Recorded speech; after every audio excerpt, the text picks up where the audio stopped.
Allah subhanahu wa ta'ala says, use your hikmah.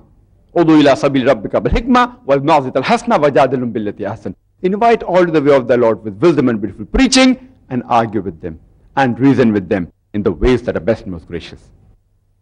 So the remaining part of the answer, I have used human logic to explain why does Islam permit certain things, prohibit the other things, etc.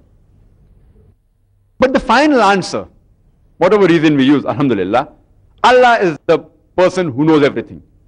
The final answer is Allah subhanahu wa ta'ala, Allahu alam. He is the person who has the absolute correct answer. We use the help of Allah subhanahu wa ta'ala from the Qur'an and the Hadith and supplement it with a hikmah. But the best answer is known by Allah subhanahu wa ta'ala. These may be the most probable reason why Allah has prohibited certain things or allowed certain things.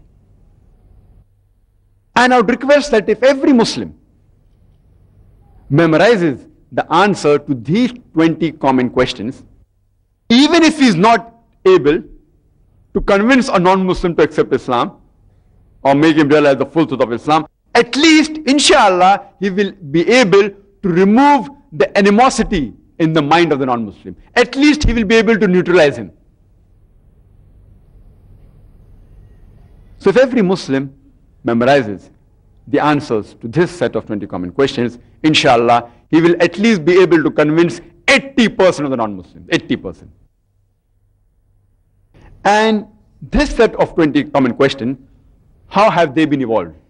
You know, because you see on the television, on the satellite, in the newspapers, in the magazines, the media is bombarding information about Islam on the television, on the satellite, in the newspaper, and the magazines, and the majority of the media, the international media, is controlled by the Westerners. And they project Islam in the wrong way, not in the true picture. So these misconceptions are evolved around the mind of a non-Muslim by watching television programs, by reading newspaper, and whatever information they get from this media, they think that itself is Islam. So these 20 common questions are based on what the media portrays Islam as. This set of 20 common questions, a few decades earlier, they were different. After a few decades, they may change. So this 20 common question is applicable for this particular time. And alhamdulillah, whichever part of the world you travel, this set of 20 common questions remains the same.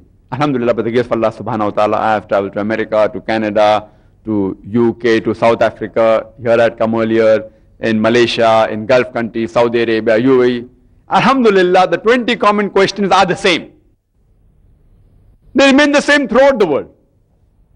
As I said, they arise due to how the media portrays Islam as. There may be an additional 1 or 2 questions depending upon the culture of that area or depending upon the surrounding. For example, when I went to States, the common question was that why does Islam prohibit interest? Which may not come in the 20 most common question, but that's common to that particular locality. Or can we have the meat of McDonald's of U.S.A, you know, with a halal or haram? These are additional common questions. And as Brother Arif Sultan said, even here in Singapore, there may be additional 2 or 3 questions. You know, depending upon the culture, like he said, the Malay person gets married, they feel that he should wear a particular dress or particular cap, otherwise the marriage doesn't take place. These are additional couple of questions depending upon the locality. But in spite of these additional questions, the 20 basic questions remain the same. And to this 20 common questions, I have added a few questions which are specifically common to the non-Muslims of India. Because Indians constitute about 1/5 of the population of the world. 20% of the world population, they are Indians. And besides that, alhamdulillah, Indians are spread throughout the world. Wherever you go, you will find them. Even in Singapore, many Indians. In America, in Canada, in UK, in Malaysia, wherever you will find Indians. So, invariably, and finally, these even become the common question amongst the non-Muslim throughout the world. And inshallah, I have even compiled the 20 common questions asked by non-Muslims who have some knowledge of Islam. You know, those who have read certain books about Islam. And when non-Muslim reads books about Islam, he normally reads books written by critics, by Orientalists, who give a negative picture of Islam.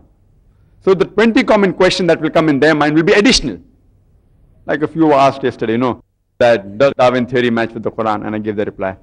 So these additional questions, like somebody asked me yesterday after the talk, that many places the Qur'an says Iblis was an angel, one place it says a jinn, is in their contradiction, and I gave the answer. So these questions, 20 common questions, arise after reading certain literature of Islam, which have been written by non-Muslims about Islam. So we have another set of 20 common questions asked by non-Muslims who have some knowledge of Islam. And both these set of questions have additional 20 set of questions which are less common.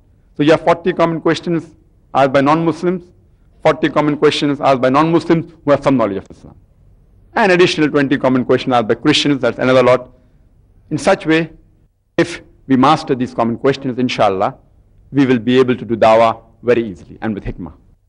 As far as today's talk is concerned, I will only be concentrating on the 20 most common questions asked by general non-Muslims.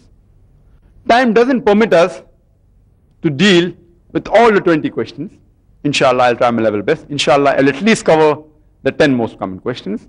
And in question answer time, if people want to ask the remaining, they're most welcome. As much as possible, the time that has been allotted to me, I will try and cover as many questions as possible.